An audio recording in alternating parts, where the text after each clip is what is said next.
Hi guys, so today we're going to be looking at 10.3 solving radical equations, and this is going to be part 1.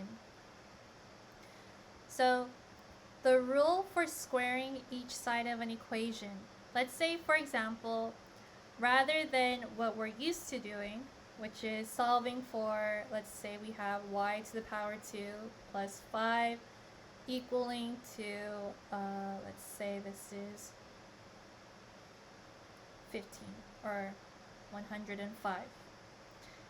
In these cases, what we do is we solve for y with the power 2 on it. So I would subtract 5. That would give me y to the power 2. That equals to 100. And then, to get rid of that to the power 2, I would square root it. When I square root it, I'm left with y equaling to both positive 10 and negative 10. And let's call this review. Now the idea here, and the concept I wanted to make, was that the opposite operation of squaring a number is to square root it. And it goes both ways as well. So, for example, over here, what we're doing is rather than squaring a number or finding the square of y, we're instead finding the square root of the variable that's provided. And so the rule is that if a is equal to b, then a squared can also equal to b squared. So right here, if I'm being asked to solve for the equation provided, I want to first start off by isolating my square root. Just like how I did over here with the y square, I isolated my y square first. So that positive 5, that needs to go to the other side. So I'm going to subtract both sides by negative 5.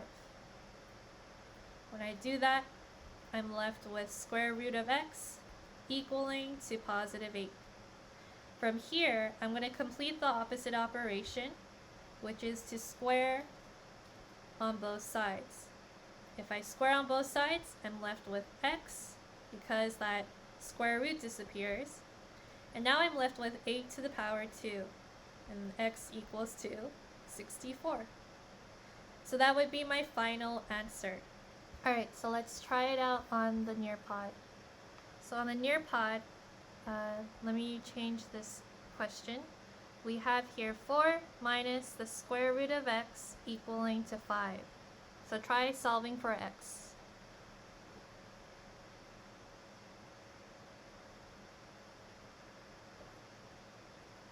Okay, so if I'm going to solve for x, I need to start off by isolating my x, or my square root here. So we have positive 4. I need to get that changed. So I'm going to subtract 4 on both sides. When I subtract 4 on both sides, I'm left with negative square root x equaling to positive 1. From here, I still have a negative sign, so I could divide both sides by a negative 1. That would leave me with positive x, or positive square root of x, equaling to negative 1. And then, to get rid of my square root, I'm going to square on both sides, and I'll be left with x equaling to positive 1. Okay. So let me clear this and then let's continue on.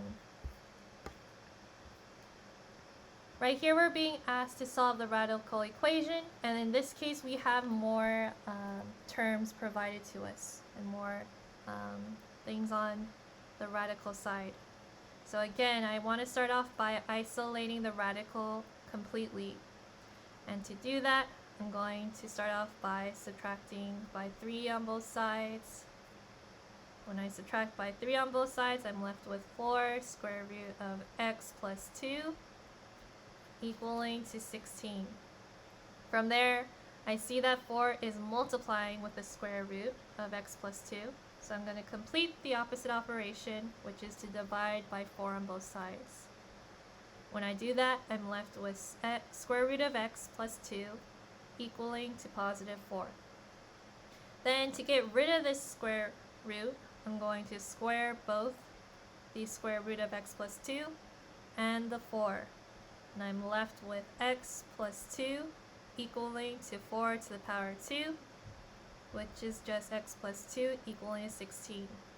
Then to find x by itself, subtract by 2 on both sides, and that gives me my answer, x equaling to 14.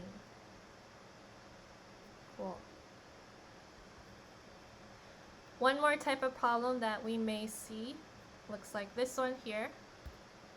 We're asked to solve the equation of the square root of 2x minus 1 equaling to the square root of x plus 4. So if I'm going to solve for this, first thing I'm going to do is get rid of the square roots by squaring both sides. When I do that, I'm left with 2x minus 1 equaling to x plus 4.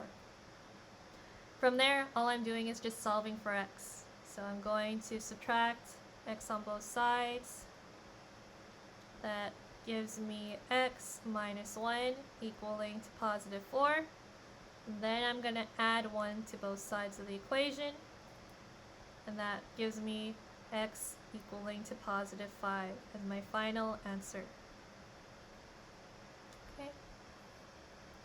Let's try it out one more time on Nearpod.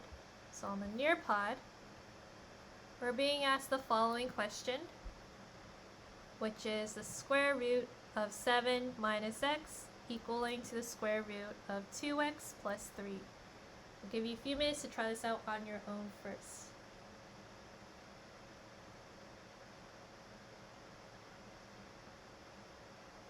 Okay, so right here I'm going to square on both sides to get rid of the square root, and I'm left with 7 minus x equaling to 2x plus 3. From there I'm just solving for x. So right here, going to subtract 3 on both sides. When I do that, I'm left with 4 minus x equaling to 2x.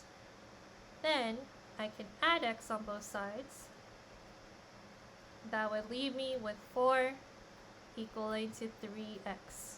And then since 3 is multiplying with x, I can divide 3 on both sides, and that gives me my answer, 4 over 3 equaling to x.